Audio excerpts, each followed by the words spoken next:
Hello, my name is Esra Özer. Today I'm going to talk about autism spectrum disorder, also known as ASD. I'll explain what autism is, the excessive and deficient behaviors seen in individuals with ASD, and how these characteristics differ from their typically developing peers. After that, I'll describe Carter, a 4-year-old child I observed at the preschool where I work, and explain how his characteristics match the core criteria for ASD. First, I want to start by answering a question. What is autism spectrum disorder? Autism spectrum disorder, or ASD, is a developmental difference that affects how a person communicates, interacts with others, and manages their behavior. In the DSM-5 diagnostic manual, two main areas are considered when diagnosing ASD. The first area is difficulties in social communication and interaction.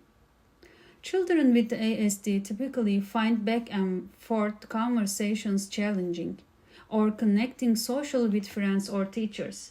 They may avoid eye contact, speak very little, or struggle to understand other people's emotions.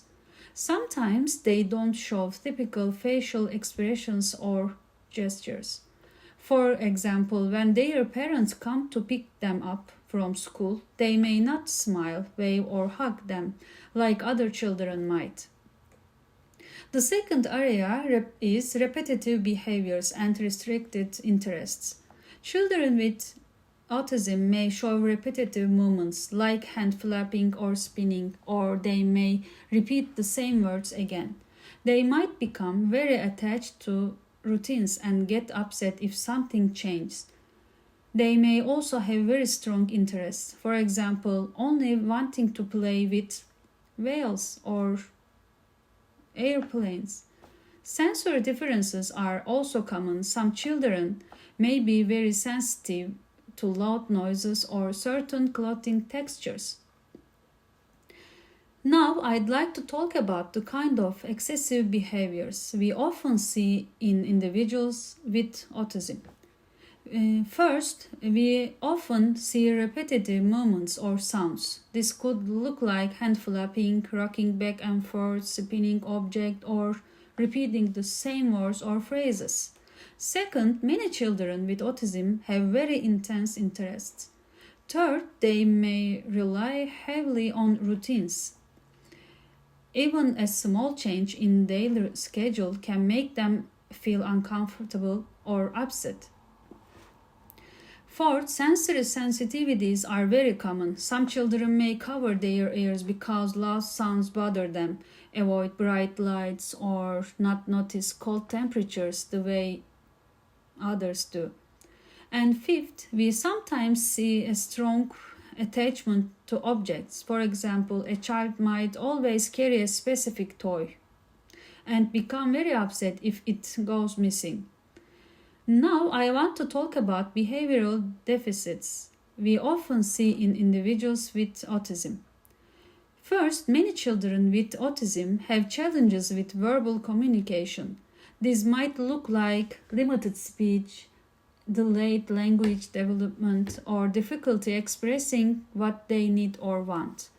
Second, there is often a lack of nonverbal communication. For example, they may avoid eye contact, feel facial expressions, or rarely use gestures like pointing or waving.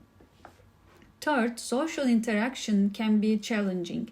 Children with autism may have difficulty starting or keeping a conversation, forming friendships, or understanding social rules, like how to take turns during play or how to join a group activity.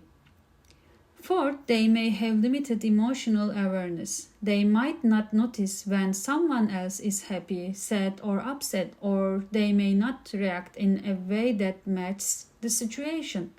And finally, they may have difficulty taking turns and sharing.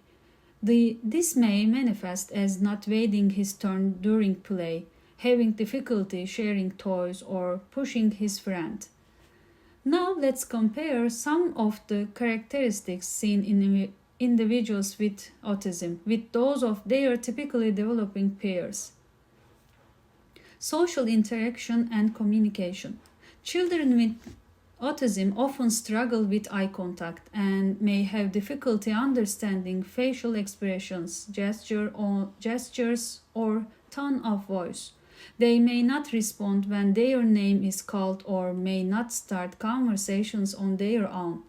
They often prefer to play alone and may show little interest in pairs.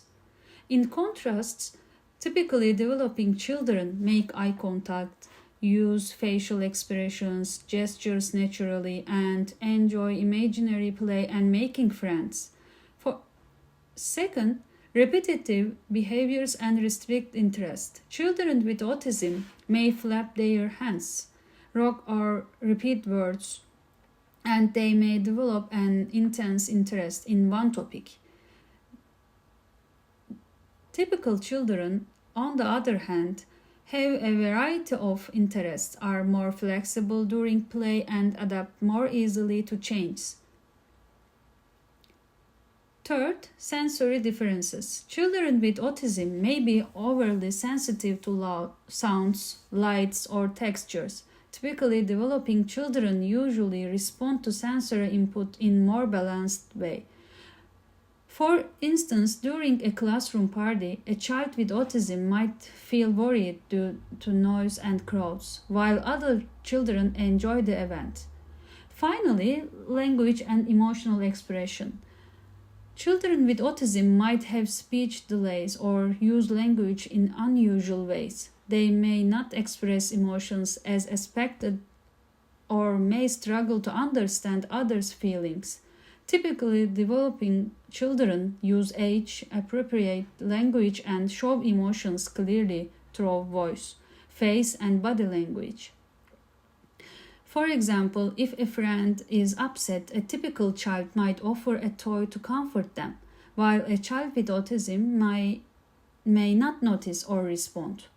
Now, I'd like to explain Carter's behaviors, which I observed at the preschool where I work according to the ASD diagnostic criteria. Carter was diagnosed with ASD a year ago when he was 3 years old. Carter shows noticeable challenges in social communication and interaction. His speech is very limited.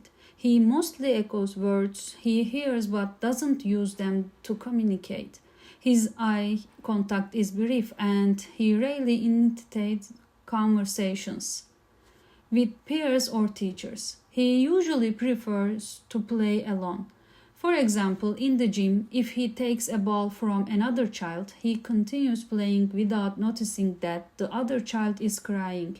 He also struggles with turn taking. If he wants to jump on the trampoline, he will push others instead of waiting. His repetitive behaviors and restricted interests are also very evident. He flaps his hand and makes humming sounds in class. He has a strong interest in marine animals. He always carries a plastic veil and becomes very upset if he can't find it. He likes to eat the same foods every day, usually goldfish, crackers, and bananas. He also shows the little sensitivity to cold, even in winter. He removes his coat, hat, and gloves outside. At the same time, Carter has clear strengths. His visual skills are well developed. He follows the picture schedule in the classroom very accurately. He is skilled at sorting and categorizing. For example, he can separate animals into sea and land categories or group them by color. He loves drawing sea animals and does it well. He also enjoys music. When a favorite song plays, he dances. Thank you for listening.